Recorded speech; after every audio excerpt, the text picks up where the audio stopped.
الله الرحمن الرحيم إنا أرسلناك بالحق بشيرا ونذيرا صدق الله العظيم.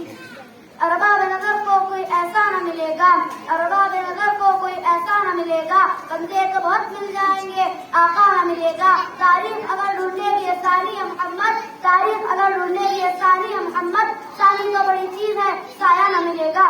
حضرت محمد صلی اللہ علیہ وسلم تشریف آور انعام الہی ہے. اہل ایمان کو جس طرح اللہ تعالیٰ سے بے انتہا محبت ہے، بالکل اسی طرح اللہ تعالیٰ کے محبوب محمد صلی اللہ علیہ وسلم سے بے انتہا محبت ہے.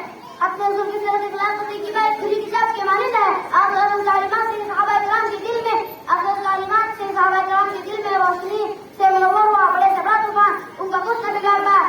آپ صلی اللہ علیہ وسلم مبارک بھی تھے، آپ داعی بھی تھے، آپ نصیب بھی تھے، آپ سپاہ سالار بھی تھے، آپ فاتح بھی تھے، دنیا کو سنوارنے والے بھی تھے، آپ سرت کو بنانے والے بھی تھے. آپ احمد بھی، آپ محمد بھی، آپ احمد بھی، غرض آپ اور کائنات بھی.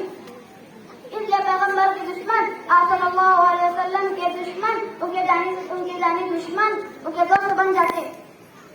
اللہ وہ عظیم الشان انسان ہے جس کی تعریف اللہ تعالیٰ نے قرآن میں کی، جس کی قسم قرآن نے کھائی، جس کے چہرے کو ضحیٰ کہا گیا، جس کی چادر کو یا ایھا المدثر کہا گیا، جس کے کمبل کو یا ایھا المزمل کہا گیا، جس کی تعریف میں ورفعنا لک ذکرک کہا.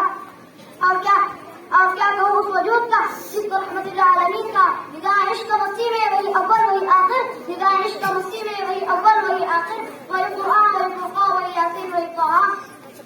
آج محمد صلی اللہ علیہ وسلم کی اخلاق طیبہ ایک کھلی، آج محمد صلی اللہ علیہ وسلم کی اخلاق طیبہ ایک کھلی کتاب کے مانند ہے.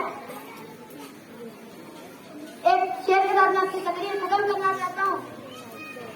سورت کو بنائیں گے ایک نور مجسم، سورت کو بنائیں گے ایک نور مجسم، سیرت کو بنا تو قرآن بھی ہے. آیت الہی اس بات کی شاہد، آیت الہی ہے اس بات کی شاہد، اسے جیسا یہاں کوئی نہیں ہے. آخر میں دعا کرتا ہوں کہ اللہ تعالیٰ ہم تمام کو سیرت رسول پر عمل کرنے کی توفیق عطا فرمائے اور آخرت سنوارنے والا بنائے.